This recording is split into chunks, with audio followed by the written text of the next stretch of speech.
Broadcasting around the world, this is the Hard Asset Money Show. Your wealth, your money, your future. Serious talk about what's happening and how you profit. Hosted by Christian Briggs. Follow him on X at BMC_HAM. Live in 3, 2, 1. The International Monetary Fund is still evaluating the impact of President Trump's tariff plans, including his 25% auto tariffs. But for now, it does not see a U.S. recession in its forecast. However, a CNBC survey tells a different story. 60% of chief financial officers expect a recession by late 2025, and their biggest concern is trade disruptions, with 30% of CFOs calling it their highest risk. And joining us now to discuss the potential of a recession in the U.S. is Christian Briggs, economist and CEO at Hard Asset Management. Also joining us, Daniel Lacalle, chief economist at Tressis. So first and foremost, thank you both for coming on this Sunday. And I would like to start off to get a sense of where you both stand on this topic, the likelihood here. Perhaps let's start with Daniel. What do you think? Well, if what we are worried is about a global recession or a significant decline in the economic activity, then I don't think we should be worried. What the U.S. administration is implementing are essential measures that are important to level the playing field in terms of trade, and additionally, important measures also to stop the bleeding of the federal budget. So all those elements may spook markets shortly, but have very little long-term negative impact, and certainly you may have a reduction in GDP because of a reduction in government spending, but that is not going to derail the trend of economic growth. Okay, Christian, where do you put the chances of a recession in the U.S.? Well, I think this recession has already started in the bottom half of America because wages did not keep up to the same level the higher end income brackets did with inflation. So inflation was a really a big issue. So there might be some recessionary pressures already on that lower end, lower middle income. But as my colleague over there said, I think that the short term, we're going to have a little bit of pain. But I believe over the next 12 months could actually work to be a huge win for manufacturing, and we will gain. Okay, so you're saying we might feel some pain. If we do see a recession, officially speaking, Christian, what's the severity going to be like? Talk to us about job losses, maybe potential stagflation. Okay, that's a great question because most people don't understand stagflation. And I think that once you understand that we could still have inflationary pressures, which is the cost of goods and services going up, but wages won't keep up to that kind of level of growth. I mean, look at the core, PPI and the CPI. The core just came in last week at a 2.9%, which was 0.4 over what was expected. And so we're seeing a hotter core. Now, the question is, will that core pricing pressure push to the distributors, the wholesalers at the PPI level, and then could that get to the CPI, or will they be able to absorb those costs? Because remember, you're going to compound those costs with the tariffs, at least in the short term. But as my colleague said earlier here a second ago, I believe that the long-term benefits of the tariffs put us on a good quality understanding that the made in America products, when competitively priced, will outperform overseas manufacturing. And made of America is what we're all about again. And made in America, baby, as they say it. So I'm very excited about what Trump's doing because he's doing it surgically. But there's going to be some definitive transitory inflationary numbers coming out. And I think the core showed that last Friday that we're going to be in more of a little bit of hotter market. And this could lead to a larger expansion of recession. Okay, Daniel, your thoughts on what Christian said? Well, I agree with a few things. I just want to add a couple. The inflationary pressures and the negative real wage growth that the United States is suffering comes from the negative impact of the policies implemented, particularly in 22 and 23. In 2024, the level of government spending was the highest in a growth period, 10%. and money supply growth was at 27-month high at the end of the year. Therefore, inflationary pressures that we're seeing today have little to do with the announcement of tariffs and a lot to do with the monstrosity of money supply growth and money velocity increase. So that's on the one hand, and that obviously, if it had continued, that would have led not only to a recession, but probably to a depression and a debt crisis for the United States. That's on the one hand. On the other, I think that obviously tariffs in the short term may have a short-term impact on individual prices. But remember that inflation measures aggregate prices. And when you look at the entire body of goods that are being subject to tariffs, the number of them that are produced 100% abroad and with almost inelastic demand are zero. That means that what Christian said very rightly is that immediately productive capacity in the United States is going to come back and is going to compete and provide better prices for goods and services. So you might have a small bump, but it has very little to do with the inflationary pressures that we are reading from the IMF or from the OECD that can only come from higher velocity of money and higher money supply growth, which was, according to the MIT as well, it directly caused by a completely abnormal and an inexcusable increase in government spending in the middle of a recovery. The Hard Asset Money Show will be right back after a word from our sponsor. Look at how the rare coin market has skyrocketed in the past 2 to 3 years, specifically proof gold, and how their performance has done after Christian Briggs, CEO of Hard Asset Management, put an immediate buy recommendation in late 2019 on United States proof gold. Specifically $20 St. Gaudens gold pieces, $20, $10, and $5 Liberty proof gold, and $10 and $5 Indian head proof gold. According to PCGS Price Guide, an 1878 $1 J1553 RB grade proof 65 plus was valued at $2,250 in October 2023, and today it is worth $190,000, an astronomical rise of 8,344%. On September 2021, a 1907 10-cent grade proof 68 was valued at $7,750 according to PCGS Price Guide. Today it is valued at $100,000, rising 614% in that span. Follow on X at BMC_HAM for all news and the latest developments. Okay, Christian, I want your thoughts on what he said, but let me pose this question to you as well. You know, we were hearing that a recession may be coming even during the Biden administration. I'm sure you remember that. It seemed like everyone was expecting one officially, but it never happened, right?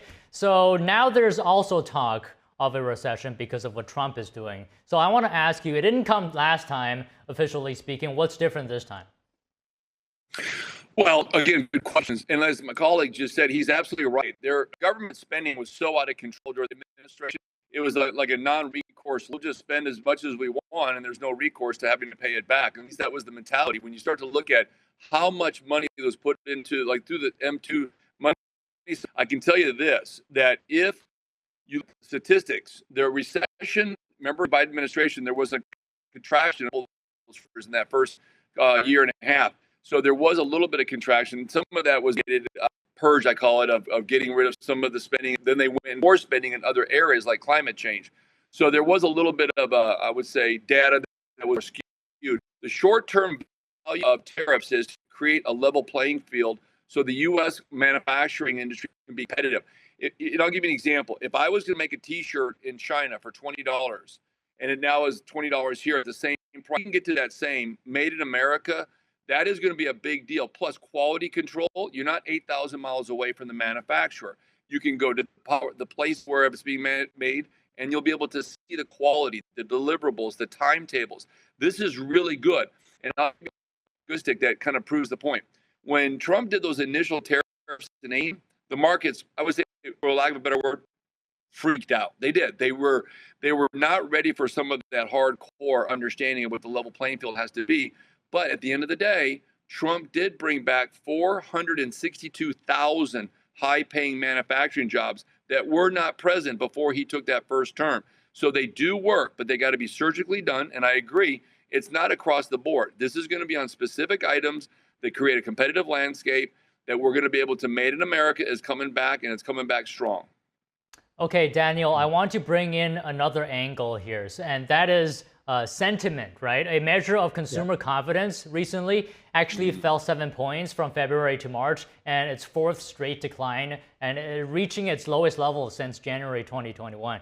So I'm referring to the Conference Board's latest Consumer Confidence Index. So doesn't a lack of optimism about the state of the economy from the consumer and one's personal finances as well, doesn't that translate into lower consumer spending? It's sort of like a self-fulfilling prophecy ending in a recession. Well, actually, not really, because if we look at consumer confidence includes a lot of different variables, and it's fine. And I completely agree that there may be, obviously, as you've said it very well, the fourth consecutive decline. Is that what we are seeing right now is literally the effect of the negatives that have been building for at least 18 months. Is the decline in real wages, is the decline in ability of families to make ends meet because inflation was too high, taxes were rising, and and the economy was slowing down, because 2024, let's remember, was the worst year since 1930 in terms of GDP growth adjusted for the increase in debt. The situation was completely unsustainable. So, yes, consumer confidence is declining, but it's massively higher than in what the previous periods of real downturns we have seen, which were 26.2 and 87. So we're still very, very far away from the consumer confidence levels of a recession. However, I come back to the point. The United States had a recession in 2022.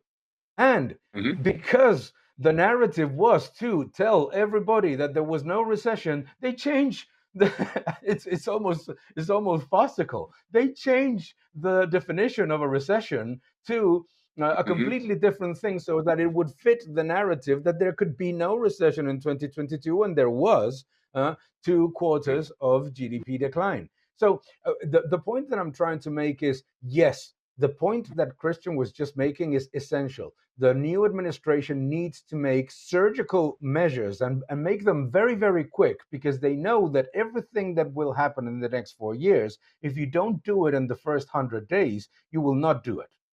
And it's been very obvious in Argentina, it's been very obvious in El Salvador, it's been very obvious in many economies. It was very obvious in the 80s in the United States.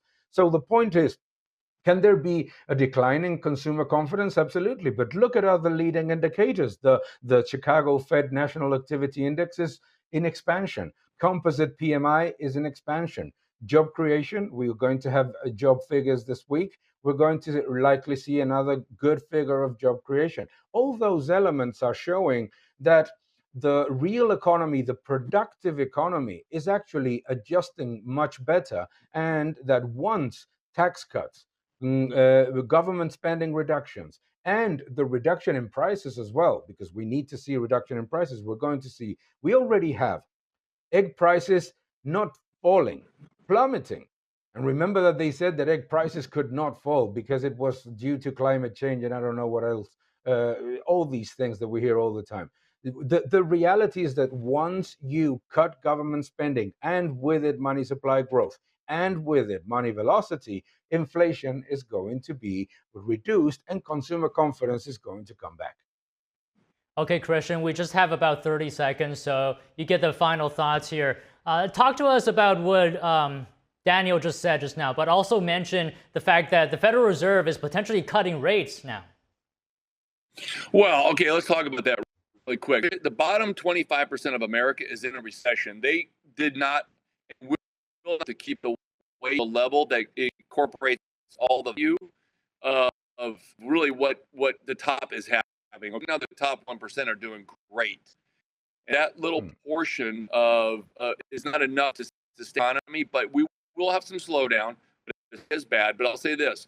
If you take a look at what the tariffs are going to do at the end of the day, they are going to bring manufacturing jobs back, but we've got to weaken the dollar. You've got to make the widgets more competitive here. So they're going to see that. And on the Federal Reserve, I fully expect them in May to start the QE program again of easing. I do expect them not to do any more QT. They're going to go QE. which will be where they start to buy bonds to lower those rates. The only way to lower rates right now, my estimates are about 50 to 60 billion a month worth of treasuries to lower those rates quick. Okay, well, thank you very much to you both for joining us this Sunday. Thank you very much. The world is in crisis, with political unrest and financially unstable countries trying to print their way to prosperity by taking on trillions of dollars of new debt. It's incredibly concerning. That's why you need to own gold as a hedge. So call today to receive the free hard asset information kit on how easy it is to purchase and own gold. Gold prices are at an all-time high as they soared above $2,800 an ounce in January 2025. Since 2001, gold is up 1,000%, while the dollar is down 43%, with many gold experts predicting gold can surge up to $25,000 an ounce. Now is the time to buy gold. 2024 was a record year for central bank gold demand. Russia bought over 200 tons of gold. China, India, and Poland also topped the list.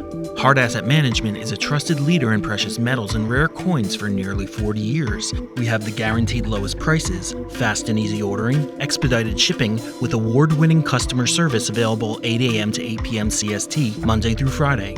Are you truly diversified in your long-term portfolio to weather any storm? Call now or go to our website at bmcham.com and get your free hard asset management information kit on how easy it is for you to own gold. 844-426-4653.